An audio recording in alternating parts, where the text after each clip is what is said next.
I feel like there's a lot of radio guys that, you're kind of tired and they start having a couple of drinks and they go, actually, I'm pretty good at radio when I drink. And then you go, now you go, I drink every morning for 4 hours. Radio guys, you have now removed the aesthetic. That's true. So, what if you said to Alec Baldwin, you'll never be seen on camera again. We have a microphone. We'd like you to share. He's just being a moo-moo at home, just eating and yelling. He'd be 700 pounds, right? I mean, easily. What actors wouldn't immediately... It's the only thing that keeps you grounded is the fact that you're going to walk in front of a camera after eating the quesadillas. Even then, you play slip. Even then. There's been a couple of girl actors recently that, I think it was the Jurassic Park one, where they wanted her to lose some weight for the role, and then she kind of made it an activism thing, this is what they do to women, and it was just like, honestly, you have to admit, well played, that she was just like, nah, I'm going to stay fat and still get paid a ton. Yeah, Bryce Dallas Howard. Yes. That's so fun.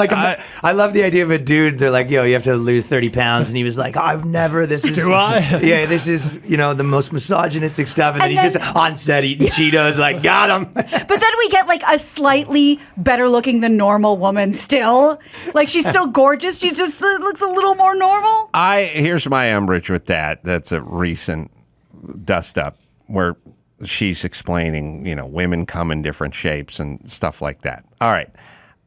But Chris Pratt, her co-host or co-star, famously goes on all his diets and have to live in the weight room and all that kind of stuff because he's a guy who likes his carbs as well, and he's getting into running from dinosaur shape. Yeah. And so he does it, right? So it's a tougher pitch when your co-star dude is doing what they asked to do. And by the way, we would not accept it on his end either. As a movie-going audience, we don't want to see dad bod with love handles riding a motorcycle from a Lopsa Raptor or whatever. DiCaprio always gets rid of his Yacht 50 every movie.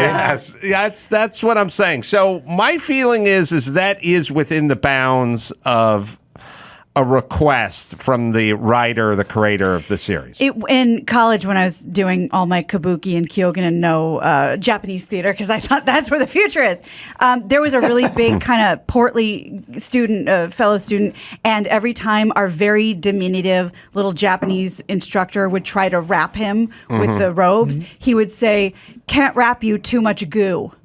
I also,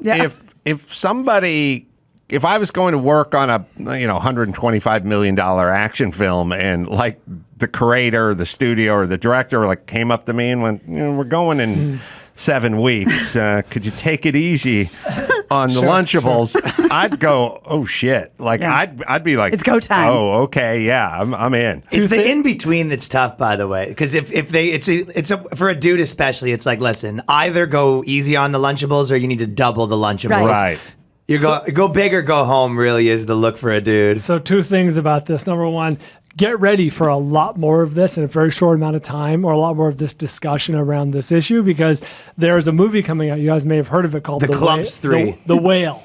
Yes, Brendan Fraser. It's going to be up for Oscars, certainly for Best Picture. Brendan Fraser stars as a man who sort of let himself go. Got a 10-minute standing ovation. Darren Aronofsky directed. It's going to be a thing. So there's going to be a lot of discussion about that. Number 2, I went to see Don't Worry, Darling, the movie starring Olivia Wilde, directed it, and Florence Pugh is the star, and she's a beautiful woman, and I'm watching, and she's wearing a lot of form-fitting sort of 50s, 60s style outfits, and I'm like, like a normal woman. She's got a tiny little belly, and I'm like, by societal standards, she is thin, but she's between Harry fucking Styles and Olivia Wilde, 2 goddamn toothpicks. Right. And she looks like, if you looked at between those two, she sticks out. There she could, lose 5, but she's skinny by any objective standard. But at one point she was a hot young skinny chick, and then new hot young skinny chicks came in, and she was like, nah, it's gonna still be me. Do we have? You used to play. You played in a punk band, right? Yeah. We were actually called the Brendan Frasers, but oh shit! Shut up. Do you know that? God, that would be these two, huh? He knows.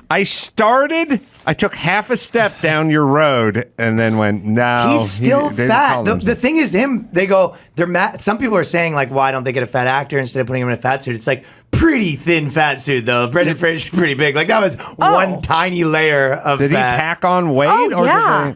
He's a Brendan Fraser? Yeah. Oh, yeah. When you Buddy. see him at the Cannes or wherever the film festival is, and he stands up, He's a that's big a two-seater. boy. It's very large. Oh, look, I only remember him as Tarzan. Right. No, This is like Encino Man. kind of what he looks like. He probably said that we were saying, they go, listen, Brendan Fraser, we want you to play this fat movie. And he's like, oh, I guess I'll have to wear a fat suit. And they're like, I mean, yeah, If sure. you want. The story goes, the director tried for years to get this made, and they couldn't find the right actor. They had to find like a star, right? But like what star Yeah. would fit the role? And then he caught a glimpse of Brendan Fraser. He's like, Yeah. oh, there you go. There. This is him looking good, too. Well, That's him at Cannes. That's what we do with our Snatched. pictures. No, you Did, want the TMZ beach photos. That's what. Do we have? You can find that Bryce Howard clip because I have a thought, which is I've seen a lot of it, and I don't like it. The person, what drove me nuts about CNN when they're talking about COVID like 2 years ago is when they're going, this guy walked through a Costco and he pulled his mask down. They didn't bother me. The hysterical Dr. Shrew who was trying to scare America didn't scare me. It would always be the anchor like nodding their head like, oh my goodness. And I always wanted to go, so what? You have any evidence? Yeah. Big whoop. Now you take it off to eat Funyuns and then you put it back on like that. When Bryce Howard was talking about, like I said, as a woman, we come in all shapes and sizes, she always has a skinny bitch nodding next to her. Mm-hmm. They need me or Ryan sitting next to them going, well, the dude lost the pounds. You're not exactly You're gonna fight Tinkerbell. Sure. Look, you're getting $10 million. You think you could take it easy on the curried rice for just a couple of months? Like, have the person next to him disagree a little bit. Come on. Or Yeah. at least be intellectually honest and get her to be like, yeah, I don't give a fuck. Like, fuck it, let him do it. Right. But there's none of that. The news and blogs are just there to be instigators. They're Sure. they're very. It's like a. Tell me more. It's like a catty chick that you're dating. Just It's between like, us gals. Just so you know, your dad was kind of talking about you. know, Yeah, that's what them yeah. being like. Really, you see what white people have been kind of saying about you. Like they're Called instigators. triangulation. Yes. Totally.